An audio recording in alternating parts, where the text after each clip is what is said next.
Hello everyone, welcome back to my YouTube channel English word life. So आज की video में हम the Hindu newspaper के एक एडिटोरियल की रीडिंग करेंगे और अपने वोकैब पावर को इंक्रीज करेंगे। तो चलिए रीडिंग शुरुआत करते हैं। तो एडिटोरियल का हेडलाइन है काउंटिंग मैटर्स।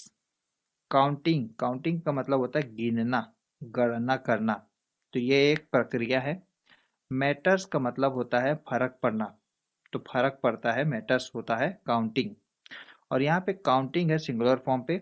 ये बेसिकली पार्टिसिपल फॉर्म है। पार्टिसिपल फॉर्म सिंगुलर फॉर्म पे ही होते हैं और इसलिए यहाँ पे मैटर वर्ब अपने फर्स्ट फॉर्म पे हो रहा है, लेकिन यहाँ पे एस लगाकर इसे सिंगुलर फॉर्म बनाया गया है क्योंकि सिंगुलर यहाँ पे है सब्जेक्ट। काउंटिंग मैटर्स यानी कि फर्क पड़ता है, गणना। डिलिमिटेशन, अब ये भी हेडलाइन है, सब हेडिंग है। डिलिमिटेशन का मतलब होता है, हिंदी में इसका मतलब होता है परिसीमन। परिसीमन या डिलिमिटेशन एक एक्ट होता है जिसमें लोकसभा के या विधानसभा के सीटों को फिर से उसे पुनः निर्धारित किया जाता है। तो उस प्रक्रिया को डिलिमिटेशन कहते हैं। मस्ट, अब यहाँ पे मस्ट मॉडल वर्ब का यूज किया गया है सजेशन बताने के लिए, और वो भी स्ट्रॉन्ग सजेशन बताने के लिए कि ऐसा तो होना ही चाहिए करके, इस तरीके के कुछ सेंस को बताने के लिए। तो डिलिमिटेशन यानी कि परिसीमन। मस्ट रिमेन, रिमेन का मतलब होता है उस स्थिति में बना रहना। तो जरूर बना रहना चाहिए, ट्रू। ट्रू स्थिति में यानी कि सत्य की स्थिति में बना रहना चाहिए। To both representation and federalism, और ये सही कहाँ पे बना होना चाहिए? दोनों पे। एक तो प्रतिनिधि में, प्रतिनिधि यहाँ पे रिप्रेजेंटेशन का मतलब होता है प्रतिनिधि, और फेडरलिज्म इसका मतलब होता है संघवाद। तो संघवाद के तौर पे और रिप्रेजेंटेशन यानी कि प्रतिनिधि के तौर पे सत्य रहना चाहिए डिलिमिटेशन को। तो इसका मोटा मोटा अर्थ यह है कि डिलिमिटेशन को रिप्रेजेंटेशन के तौर पे सही होना चाहिए और फेडरलिज्म यानी कि संघवाद के तौर पे सही होना चाहिए, कोई मिसमैच नहीं होना चाहिए। बाय कॉलिंग फॉर, कॉलिंग का यहाँ पे मतलब है बुलाना। बाय यहाँ पे प्रीपोजिशन है, प्रीपोजिशन के बाद जो वर्ब आता है वो आता है जीरन फॉर्म पे। तो कॉल का यहाँ पे कॉलिंग हो गया, जीरन फॉर्म यूज किया गया है। बाय कॉलिंग यानी कि बुलाते हुए। For an all party meeting, एक सर्वदलीय बैठक को बुलाते हुए।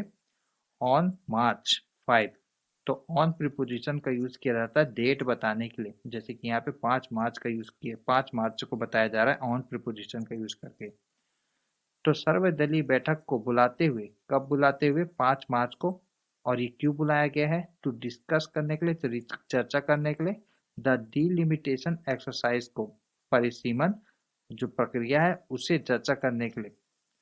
कॉमा लगाकर बता रहा है कि ये एक्शन किसके द्वारा किया गया है? तमिलनाडु चीफ मिनिस्टर एम के स्टालिन द्वारा।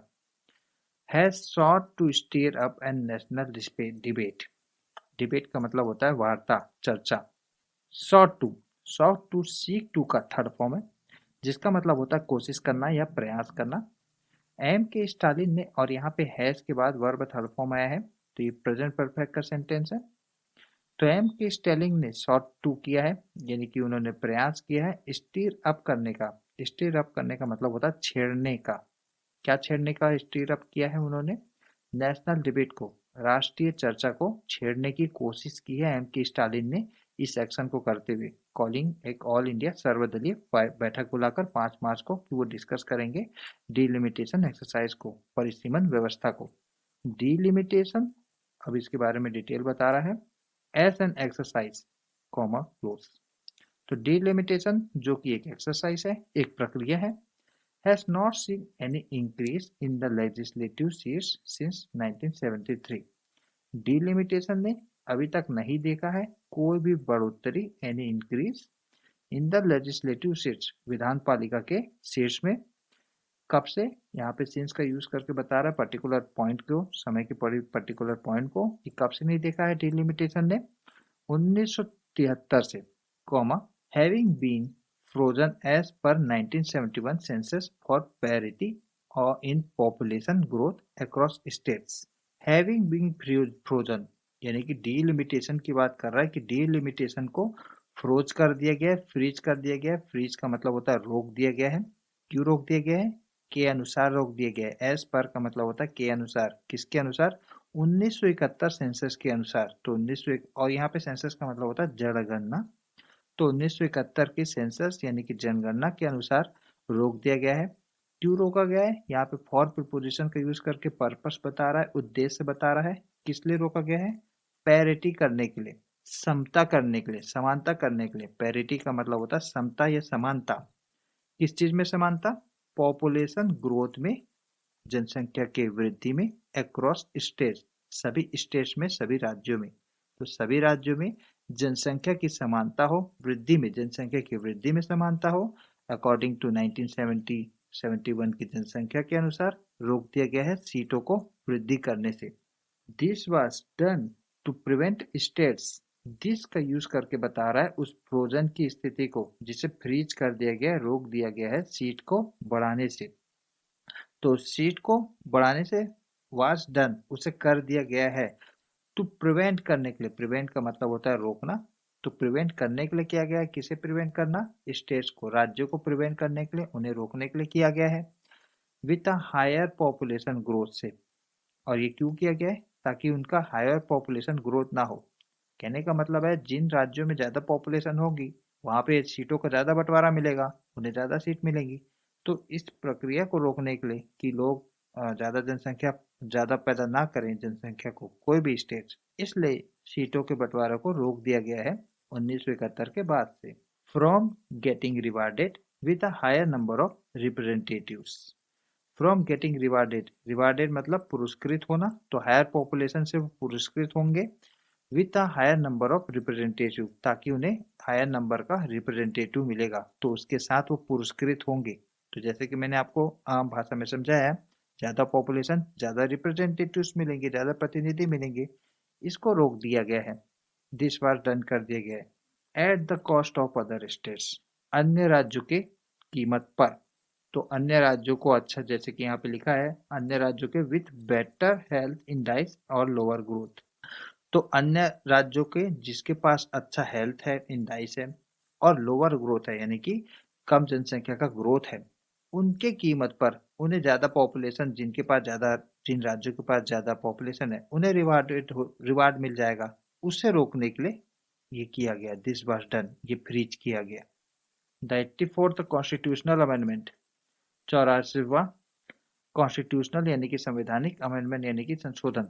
तो 84वां संवैधानिक संशोधन हैड स्टिपुलेटेड, स्टिपुलेट का मतलब होता है निर्धारित करना, और यहाँ पे पास्ट परफेक्ट में है सेंटेंस, हैड के पास वर्ब थर्ड फॉर्म। और 84वां संविधान संशोधन ने स्टिपुलेट किया है, निर्धारित किया है कि that the limitation exercise would be based on the first census after 2026।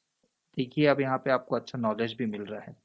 84वां संविधान संशोधन हुआ था जिसने ये निर्धारित किया था, स्टुपुलेट किया था कि दैट जो डीलिमिटेशन एक्सरसाइज है, यानी कि जो सीटों को फिर से एक तरीके से निर्धारित करने का तरीका है, वुड बी बेस्ड ऑन यानी कि आधारित होगा, बेस्ड ऑन का मतलब होता है के आधार पर, यह आधारित होना, तो ये होगा, आधारित होगा द फर्स्ट सेंसस आफ्टर 2026, 2026 के बाद के जो पहला सेंसस होगा, यानी कि 2026 के बाद कौन सा सेंसस होगा, जनगणना होगी 2031 की। तो 2031 की बात कर रहा है कि 2031 का उसके बेस पे डिलिमिटेशन एक्सरसाइज यानी कि परिसीमन एक्सरसाइज को किया जाएगा फिर से। 84वें संविधान संशोधन के तहत इसे ये मान्यता मिली है इस प्रोसेस को।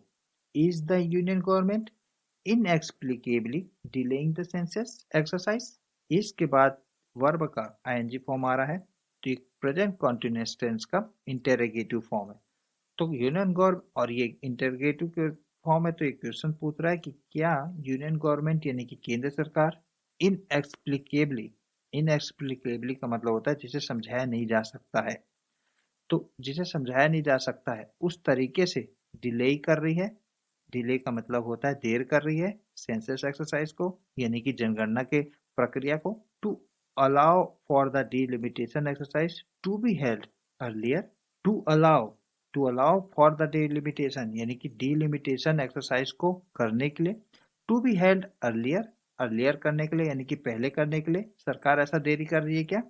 इन the normal scheme of things, चीजों के सामान्य योजना में, the exercise would have been done after 2031 census, the exercise यहाँ पे ऑब्जेक्ट, फ्यूचर परफेक्ट का सेंटेंस, भविष्य में कोई काम हो चुका होगा उसके बारे में, और ये ऑब्जेक्ट है, ये पैसिव फॉर्म पे, फ्यूचर परफेक्ट का passive form, would have been plus verb third form.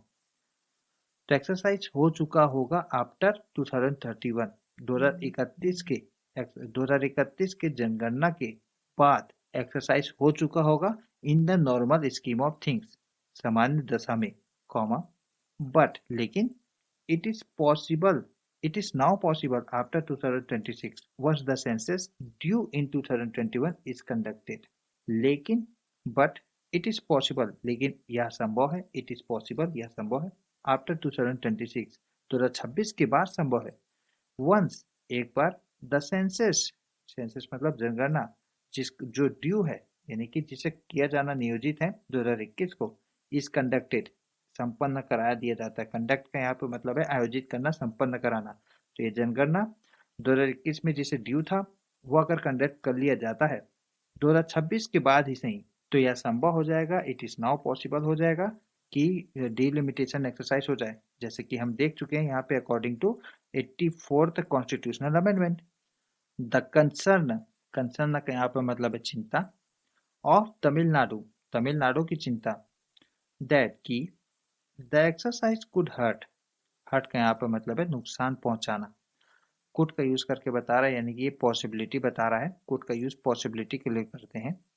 तो एक्सरसाइज यानी कि जनगणना की प्रक्रिया कुड हर्ट नुकसान पहुंचा सकती है, किसे नुकसान पहुंचा सकती है यहाँ पे बता रहा है। इट्स, इट्स यहाँ पे डिटर्मिनर है, किसके लिए आया है, इसके लिए आया है, तमिलनाडु की सरकार के लिए आया है। तमिलनाडु की रिप्रेजेंटेशन यानी कि उसका प्रतिनिधित्व इन पार्लियामेंट, सदन में, संसद में, इस लेजिटिमेट, लेजिटिमेट का मतलब होता है वाजिब।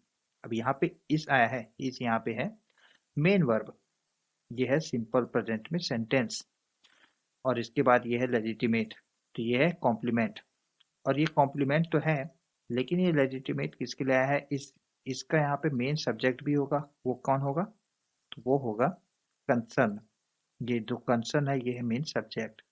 इसके बाद जो ऑफ से लेके पार्लियामेंट तक है ये है नाउन फ्रेज, या आप इसे बोल सकते हैं प्रीपोजिशनल फ्रेज, जो कि कंसर्न के बारे में एक्स्ट्रा डिटेल बताने के लिए यूज किया गया है। तो यह सब्जेक्ट कंसर्न, वो है लेजिटिमेट, वाजिब है। तो ये कंसर्न के बारे में एक्स्ट्रा डिटेल है कि इसका कंसर्न है तमिलनाडु का जो एक्सरसाइज होगा रिप्रेजेंटेशन पार्लियामेंट, ये सब। If the centre intense the process, अगर सेंटर यानी कि केंद्र सरकार इंटेंस करती है, इंटेंस का मतलब होता है इरादा रखती है, केंद्र सरकार अगर इरादा रखती है the process to be only proportionally representative of each state की पॉपुलेशन, अगर सेंटर यानी कि केंद्र सरकार इरादा रखती है प्रोसेस का कि वो ओनली प्रोपोर्शनली यानी कि आनुपातिक रूप से रिप्रेजेंटेटिव हो यानी कि प्रतिनिधित्व हो ऑफ ईच स्टेट के पॉपुलेशन से, यानी कि प्रत्येक स्टेट के, प्रत्येक राज्य के जनसंख्या से उसका आनुपातिक रिप्रेजेंटेशन हो, अगर ऐसा केंद्र सरकार इरादा रखती है तो तमिलनाडु का कहना है कि वो एक्सरसाइज हर्ट कर सकता है, नुकसान पहुंचा सकता है उनके रिप्रेजेंटेशन को। ऐसा वो क्यों बोल रहे हैं, क्योंकि तमिलनाडु ने जनसंख्या नियंत्रण पर काफी अच्छा काम किया है जो अदर राज्य तुलनात्मक रूप से नहीं किए हैं। दिस इज इलस्ट्रेटेड, इलस्ट्रेट का मतलब होता है उदाहरण देना, तो यह उदाहरण दिया गया है in the population growth rate 1971 से 2024 तक इन तमिलनाडु एंड अनडिवाइडेड बिहार। तो इसका उदाहरण है पॉपुलेशन ग्रोथ रेट यानी कि जनसंख्या वृद्धि दर 1971 से 1924 में तमिलनाडु में, और अविभाजित बिहार में। द इलेक्टोरेट, इलेक्टोरेट का मतलब होता है मतदाताओं की संख्या, कॉमा लगाकर बता रहे इलेक्टोरेट के बारे में। For which recent data is available, जिसके बारे में हाल ही का, रिसेंट का मतलब होता है हाल ही का, डाटा का मतलब होता है आंकड़े, अवेलेबल का मतलब होता है उपलब्ध है। तो इलेक्टोरेट यानी कि मतदाता की संख्या जिसके लिए हाल की डाटा यानी कि आंकड़े उपलब्ध हैं, कॉमा क्लोज, ग्रीव बड़े हैं यानी कि मतदाता की संख्या बढ़े हैं, बाय 171%, 171% तक की वृद्धि हुई है इलेक्टोरेट में, in the former as against 2023% in the latter. Former का यहाँ पे मतलब होता है तमिलनाडु, क्योंकि ये फॉर्मर का इसका मतलब होता है पूर्व, लेटर का मतलब होता है बाद में। तो फॉर्मर है यहाँ पे तमिलनाडु, लेटर है अनडिवाइडेड बिहार। तो इसमें बोल रहा है कि फॉर्मर यानी कि तमिलनाडु में 171% की वृद्धि हुई है 1971 से 2024 तक इलेक्टोरेट में मतदाताओं की संख्या में।